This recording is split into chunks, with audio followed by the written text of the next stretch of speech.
Welcome to my channel. आज चाहिँ तपाईहरुलाई म मेमोरी डायग्नोस कसरी गर्ने भनेर सिकाउँदैछु। First of all you have to search Windows memory diagnose tool. त्यसमा क्लिक गरिसकेपछि हामी रिस्टार्ट गरिदिन्छौँ। रिस्टार्ट गरिसकेपछि हाम्रो यो रिस्टार्ट भइसकेपछि मेमोरी डायग्नोस टुल ओपन हुन्छ। यो चाहिँ अलि वेट गर्नुपर्छ। यसमा चाहिँ मेमोरी डायग्नोस हुन अलि टाइम लाग्छ हामीले। अब यो चाहिँ तपाईहरुलाई म स्क्रिन रेकर्ड गरेर देखाउँथे। अब यो मेमोरी डायग्नोस गर्दाखेरि म डेस्कटप रिस्टार्ट हुने भएकोले चाहिँ मैले चाहिँ तपाईहरुलाई स्क्रिन रेकर्ड गरेर देखाउन सकिनँ। त्यसैले म बाहिरबाट रेकर्ड गरेर देखाउँदै छु। मेरो कम्प्युटर अलि स्लो छ, एकछिन पर्खिनु होला, धैर्य गर्नु होला।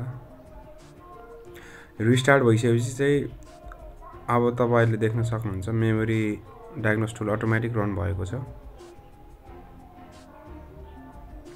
यो टुल चाहिँ अटोमेटिक रन हुन्छ। यसमा हामीले केही गर्नु पर्दैन, आफै रन हुन्छन्।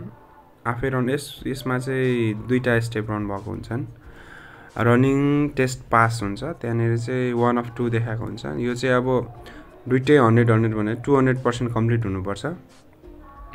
यो 200% कम्प्लिट भइसकेपछि तपाईलाई चाहिँ यो एकचोटी फेरि रिस्टार्ट हुन्छ। कम्प्युटर रिस्टार्ट भइसकेपछि चाहिँ तपाईले चाहिँ त्यसमा मेमोरी तपाईको ड्यामेज छ कि छैन, र्याम ड्यामेज छ कि छैन भन्ने त्यो रिपोर्ट चाहिँ यसले देखाउँछन्। मैले चाहिँ तपाईहरुलाई योलाई चाहिँ अलिकति भिडियोलाई चाहिँ पज गरेर म चाहिँ अलिकति फरवर्ड गर्दै छु अगाडि। यो चाहिँ अब अलि लङ लिने भएकोले मैले चाहिँ अलि भिडियोलाई चाहिँ सर्ट बनाउनको लागि चाहिँ अलिकति भिडियोलाई कट आउट गरेको छु। त्यसैले अन्तिमसम्म हेर्नु होला। मैले रिजल्ट पनि देखाउने कोसिस गरेको छु, कसरी चाहिँ मेमोरी डायग्नोस टुलले रिजल्ट देखाउँछ। यो चाहिँ नोटिफिकेसनमा गएर ठ्याक्कै नोटिफिकेसनमा हाम्रो शो गर्छ मेमोरी डायग्नोस टुल चाहिँ।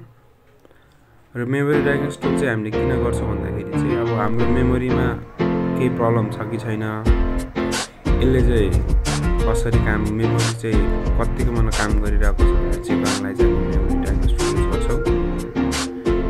यो चेक गर्दाखेरि चाहिँ हाम्रो र्यामले चाहिँ कसरी काम गरेछ र हाम्रो र्यामले काम राम्रोसँग गरिसक्छ कि छैन, यसको र्यामको क्लस्टरहरू जुन खराब छ त्यो चाहिँ हामी थाहा पाउन सक्छौँ। र हेर्न सक्छौँ हामी मेमोरी डायग्नोस कम्प्लिट भइसकेको छ। र अब मेमोरी डायग्नोस टुल कम्प्लिट भइसकेपछि अटोमेटिक रिस्टार्ट हुन्छ। रिस्टार्ट भइसकेपछि देख्न सक्नुहुन्छ तपाईले रिजल्ट आउँछ। यति भइसक्यो तपाईको रिजल्ट देख्न सक्नुहुन्छ। अन हुने बित्तिकै अन हुन्छ, त्यसपछि लक खोल्नु होला। लक खोलेपछि तपाईले रिजल्ट तपाईको नोटिफिकेसनमा देख्न सक्नुहुन्छ। यति गरिसकेपछि तपाईहरुले आफ्नो मेमोरीलाई डायग्नोस गर्न सक्नुहुन्छ। मेरो चाहिँ कम्प्युटर स्लो छ, त्यसैले चाहिँ अब भिडियो लामो भएको नभए चाहिँ 1-2 मिनेटको भिडियो हुन्थ्यो। ठिकै छ, मेरो च्यानल हेरिदिनु भएकोमा धन्यवाद सबैलाई। यसरी नै मेरो च्यानल ग्रो गर्नको लागि लाइक एन्ड सब्स्क्राइब गरिदिनु होला।